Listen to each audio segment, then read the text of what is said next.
Hi everyone, welcome back. So guys, today's session we will see how to improve your code review comments, your best practices for a development in web method. Okay, so if you design your code and if you're receiving so much code review comments from your SME, so how you can avoid, how you can decrease the code review comments in next time. So let's start the demo. I just quickly open this slide. So here we go. First thing first. So first drop unwanted variable at a real time. Okay. If you design your code and those variables not required at the end of the pipeline, so delete, yeah, drop this particular variable at a real time, and whatever required, like first step you required id, and in second step you don't require this id, you can just drop the first step this particular variable, and if you required this particular variable at the end of the pipeline, so just like open the like just click the first step and drop this variable, use this variable in next step, yeah, in end of the step, and then you can again go to your first step and you can drop this particular variable so that it will increase your service performance. Okay, then second thing, make sure your code as simple as that. Okay, so if you are using the date function, get current date string, this function if you want to use. Okay, so that case no need to like this is not necessary every time you need to check the null values of that. Check the mapping sheet if this particular function having the mandatory field, yeah, optional field, check, and after that design your code.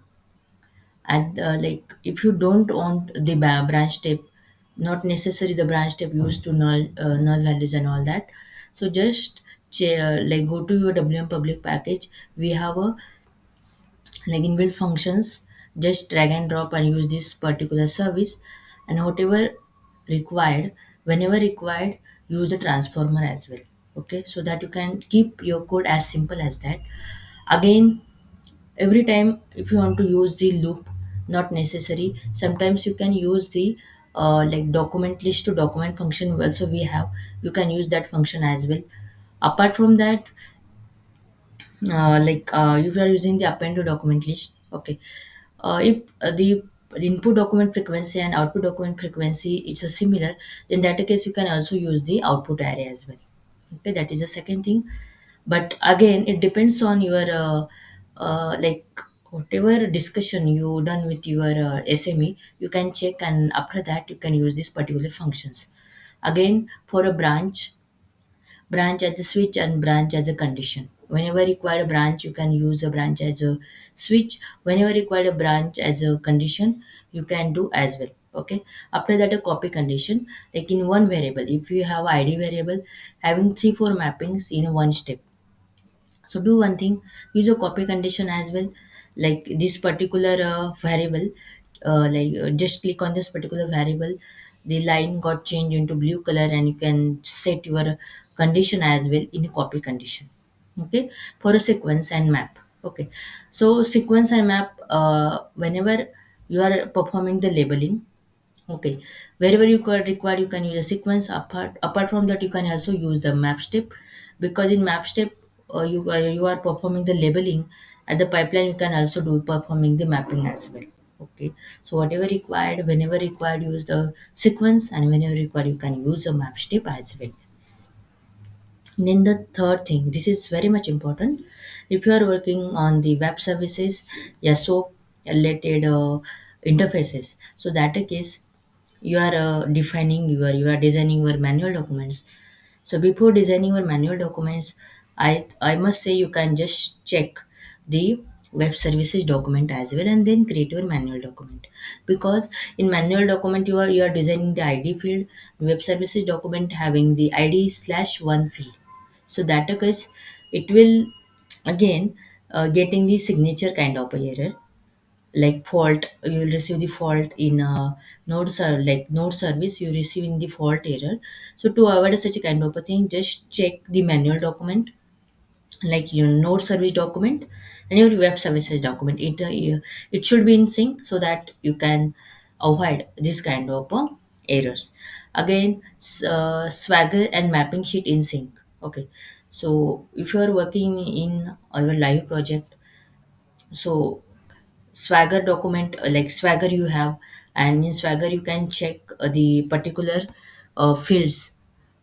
Okay, so in Swagger also you can check the get method, post method, and in Swagger you have get method, and in like service development, yeah, in your project, yeah, in your interface you are using the another functions, yeah, another methods.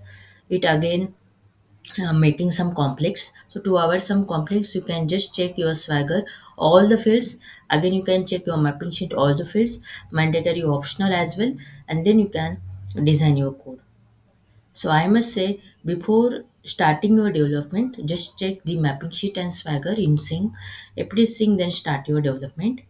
After that, again check all the design related documents, development related documents, and then start. Because if you design your service, you done with your code, you testing your code, but again if you receiving any comments like that, you need to change again, do the mapping and do rework as well. So to avoid that a thing, just check this Swagger and mapping sheet in sync. If it is sync, then you can good to go. Then fifth one, delete save pipeline and restore pipeline after the development. So here we can explain, you done with your code development and you start your testing, and in testing you also done. After that, if you are sending your code to your SME for a code review, before that just delete the save pipeline and restore pipeline. Why? Because if you are sending this code, again you receive the code review comment as well, and in deployment also you are facing some challenges. Okay, because in one service use another service, but if you use this save pipeline and restore pipeline in your service, so data will not sending to your another service. That's why whatever required use, but whenever you don't require, just delete the save pipeline and restore pipeline in your interfaces. Again, 6 point, it's for refactoring. Refactoring is nothing but, let's suppose you create one response document, and response document have a three fields. Okay, again your like designer approaches, like designer said that you need to add one field here. Okay, so what you can do, you can just refactoring your old document. Okay, so old document got changed to your new document, and new document having the fourth field. Okay, so if you are doing the refactoring, then make sure that whatever mapping you did in your interface, just delete the mapping, and again like first delete the mapping, then save the code, and again do the mapping again, so that uh, the wrong document will disappear automatically. No need to delete the particular wrong document. If you delete the wrong document, but mapping as well as mapping is available, then this document again appear in the code at the end of the stage. Okay, so to avoid such a kind of a conflict, just delete the mapping first and then do the mapping again, so that wrong document will disappear and new document you can go with the new document as well. Okay, then sixth, seventh would be delete wrong document mapping. So as we already discussed, we can delete a wrong document. No need to delete a wrong document. Just delete the mapping, save the interface, so that wrong document will automatically disappear. Then eight would be a, if output pipeline is not visible, then disable the below step.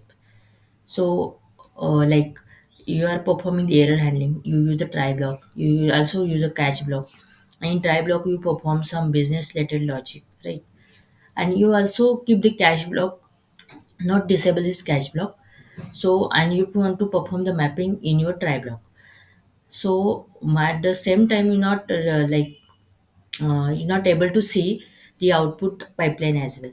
So that a case, just just disable the below step, so that you can see the output pipeline. No need to just drag and drop the documents again and again. Just disable the below step, you can perform the mapping, and whatever steps you required at the time of development, you can just enable those particular steps. Then ninth would be a package dependency. This is for a deployment case. If you are deploying your package from one server to another server, and in first service you use another service, like in first service you use another Java service, another function. Okay, and if you're not performing the package dependency, how you can perform the package dependency? Just right your package and go to properties, and package dependency option is there. Just mention the package details in the package dependency, so that whenever you performing the deployment, you're not receiving this kind of comments. Yeah, you are doing the version control, like you GitHub, yeah, Bitbucket you are using, and you are not performing the package dependency.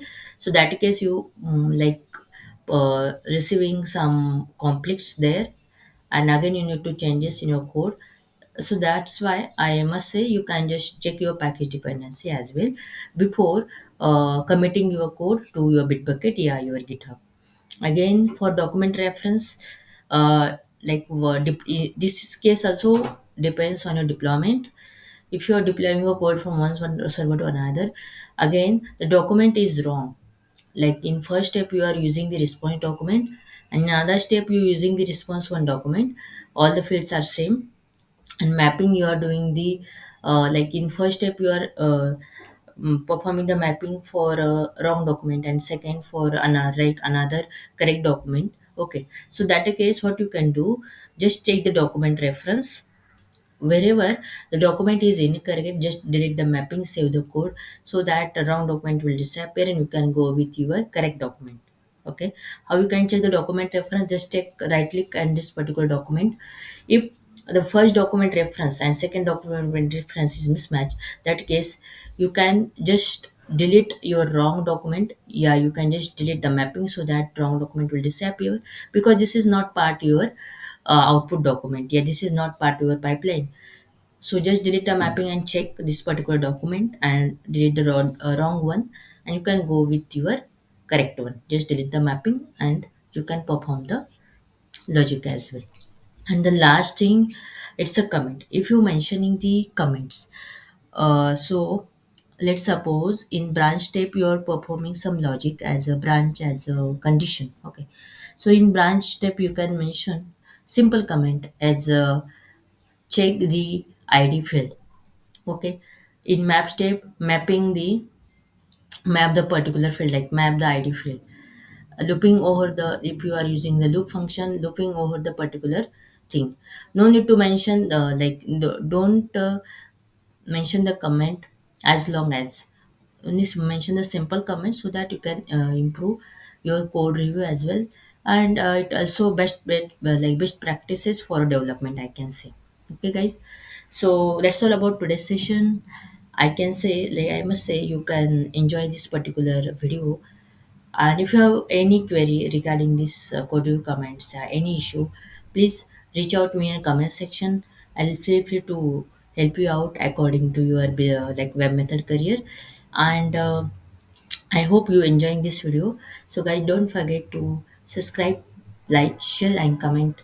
And also keep supporting. We'll come up with a new session very soon. Till the time, stay happy, stay connected, and thank you so much. Have a fun.